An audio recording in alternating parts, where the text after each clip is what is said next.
नमस्कार साथियों, आप सभी का जेटीसी आईएएस के ऑनलाइन यूट्यूब चैनल पर बहुत बहुत हार्दिक स्वागत है। आपके लिए हमने एक नई सीरीज चालू करी है जिसे बोलेंगे प्राचीन इतिहास की महत्वपूर्ण घटनाएं।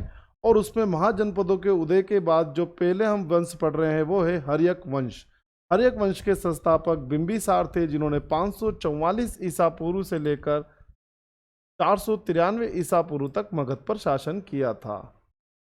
दोस्तों, आप यहाँ चित्र में देख रहे होंगे, ये आपको पूरे 16 महाजनपदों के बारे में जो है 600 ईसा पूर्व से लेकर 300 ईसा पूर्व तक जो प्रमुख महाजनपद थे उनकी लोकेशन दे रखी है, उनकी वहाँ पर विस्तार उनका दे रखा है। आप देख रहे हैं महत्वपूर्ण। हम मगध के बारे में भी पढ़ेंगे, फिर मगध से किस तरह से अंग पर विजय प्राप्त होती है और कैसे कैसे धीरे धीरे सारे महाजनपद जो हैं आने वाले वंशों के अधीन हो जाते हैं। वो सारी घटनाएं अब हम पढ़ते चलेंगे। बात करें बिंबिसार की दोस्तों, तो बिंबिसार हर्यक वंश का सबसे शक्तिशाली शासक था। बिंबिसार को मगध साम्राज्य की सत्ता का वास्तविक संस्थापक भी माना जाता थे। और बिंबिसार जो है वो मगध की गद्दी पर 544 ईसा पूर्व गद्दी पर बैठे और यह प्रथम भारतीय शासक थे जिसने प्रशासनिक व्यवस्था पर जोर दिया था। तो ये याद रखना दोस्तों, ये बहुत ही इंपॉर्टेंट बात है। पहले ऐसे शासक थे जिन्होंने प्रशासनिक व्यवस्था पर जोर दिया था। उससे पहले हमारे यहाँ पर कबीलाई संस्कृति थी। आप इस बात को याद रखना, कबीले वाली संस्कृति आर्य वाली। तो धीरे धीरे कबीले संगठित होते गए, जन में बदले और फिर जन से धीरे धीरे जो है ये व्यवस्था जो है महाजनपदों में बदलती गई। तो पहले ऐसे व्यक्ति थे जिन्होंने प्रशासनिक व्यवस्था पर जोर दिया था। बिंबिसार लगभग 15 वर्ष की आयु में मगध साम्राज्य की बागडोर को संभाले और 52 वर्षों तक उन्होंने शासन किया था। बिंबिसार भगवान बुद्ध के मित्र एवं संरक्षक थे और बिंबिसार के जीवन पर बुद्ध के उपदेशों का बहुत ज़्यादा प्रभाव पड़ा था, इसीलिए वो बुद्ध के उपदेशों से बहुत ज़्यादा प्रभावित थे और उनके सबसे बड़े आश्रयदाता भी थे। तो ये भी आप बात रखना कि कहीं ना कहीं बिंबिसार जो है ऐसा माना जा सकता है कि बौद्ध धर्म का पालन किया करते थे, लेकिन क्या वो अन्य धर्म को नहीं मानते थे? ऐसा बिल्कुल नहीं है दोस्तों।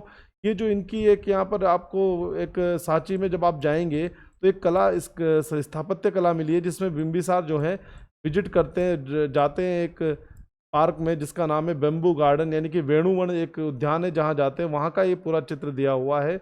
और आपको एक और चीज़ बता दें दोस्तों कि बिंबिसार जो है ये जैन धर्म के भी संरक्षक थे। इन्होंने महावीर स्वामी का भी समर्थन किया था। तो एक सहिष्णु राजा इनको बोल सकते हैं, ऐसा नहीं कह सकते बिल्कुल कट्टर थे, बौद्ध धर्म को ही मानते थे। दोनों धर्म के थे लेकिन बौद्ध की तरफ इनका प्रभाव ज़्यादा था। बिंबिसार ने अंग राज्य को जीता और उसको मगध में मिला लिया था। अभी अभी मैंने आपको जो पीछे चित्र बताया था उसमें आपने देखा था कि अंग राज्य जो है वो मगध के पास ही समीप ही पड़ता है। तो उनको मगध को जीतकर उन्होंने अपने पुत्र अजातशत्रु को वहां का शासक नियुक्त कर लिया था। बात करें दोस्तों महावग्ग, तो महावग्ग क्या है दोस्तों? विनय पिटक के 3 भाग है, उसमें जो खंदक जो तीसरा भाग है उसका पहला भाग है महावग्ग। महावग्ग के अनुसार विनय पिटक यानी कि धार्मिक ग्रंथ जो थे बुद्ध धर्म के, उसके अनुसार बिंबिसार की 500 रानियां थी। अवंती राज्य के साथ उनका संघर्ष लगातार रहा, लेकिन जब अवंती के शासक चंड प्रदोत बीमार पड़ गए तब उन्होंने अपने राज्य वैद्य जीवक को इलाज करने के लिए अवंती भेजा था। ये प्रश्न बहुत बनते हैं मल्टीपल चॉइस क्वेश्चंस में।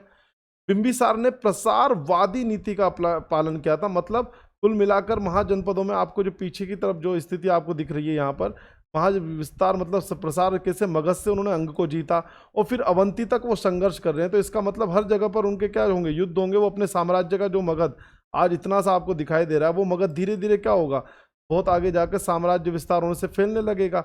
और धीरे धीरे आप देखना नंद वंश आते आते तो इतना हो जाएगा। और फिर जब अशोका आएंगे तो अशोका के समय पे तो आप पूरा गंधार ये और इधर से पूरे भारत के जो 16 महाजनपद हैं इनमें से अधिकतर पर अशोक का जो है राज्य होगा, इसलिए अशोक को महान बोला जाता था। वो आगे की कहानी है, जब हम आगे पढ़ेंगे। अभी हम देखते हैं यहाँ पर, तो आसपास के राज्यों को भी मगध ने मिला लिया था। तो बिंबिसार की प्रसारवादी नीति शुरू हो चुकी थी। अब बात करें बिंबिसार की, तो इन्होंने अपनी राजधानी जो थी वो राजगिरी अथवा गिरिव्रज बनाई। मगध के पास ही एक राजगिरी जगह पड़ती है बिहार में, आज के बिहार में, वहाँ पर राजगिरी है और राजगिरी में ही जो है इन्होंने अपनी पहली राजधानी बनाई थी। बिंबिसार ने वैवाहिक संबंधों के माध्यम से राज्यों का विस्तार किया था। वो कैसे किया था कि उन्होंने अपना जो प्रथम विवाह है वो महाकोशला देवी के साथ किया, जो कौशल राज की पुत्री और प्रसेनजीत की बहन थी। तो जहां विवाह संबंध स्थापित हुआ वहां इनके राज्यों का विस्तार भी, इनका प्रभाव भी बढ़ता चला गया। दूसरा विवाह लिच्छवी राजकुमारी चेलना से किया गया, जिसमें अजातशत्रु का जन्म हुआ था। अजातशत्रु जो इनके पुत्र थे उनका जन्म जो है राजकुमारी चेलना से हुआ था। ये प्रश्न भी जो है इंपॉर्टेंट है। अजातशत्रु की माता का नाम यदि पूछे तो चेलना, क्योंकि अगले हर्यक वंश में अगले शासक यही होंगे। तीसरा विवाह पंजाब के मद्र कुल के प्रधान की राजकुमारी शेमा अथवा खेमा से किया गया था और इनके विवाह के फलस्वरूप मगध पश्चिम में उत्तर की ओर काफी विस्तार हुआ, जिससे मगध काफी शक्तिशाली राज्य बन गया था। दोस्तों बात करें आगे बिंबिसार की, तो बौद्ध ग्रंथ के अनुसार बोला जाता है कि बिंबिसार की जो हत्या थी वो उनके ही पुत्र अजातशत्रु द्वारा 493 ईसा पूर्व में कर दी गई। और माना जाता है कि बिंबिसार का अपराध सिर्फ इतना सा था कि वह जो है भगवान बुद्ध के बहुत ही ज़्यादा प्रभावित थे, कट्टर अनुयायी थे, ऐसा मानते थे। तो अजातशत्रु को ये पसंद नहीं था और अजातशत्रु ने उसे भूखा रखकर उसकी हत्या कर दी। ये कोई ऐसी बात भी नहीं है जिसे आप याद करो, इसे याद रखो, बस ये एक मान्यता है, किंवदंती है, जिसका एग्जाम से कोई ज़्यादा रिलेशन नहीं है। एग्जाम में ये जरूर आ सकता है किसने हत्या की थी, पुत्र अजातशत्रु द्वारा हत्या की गई थी।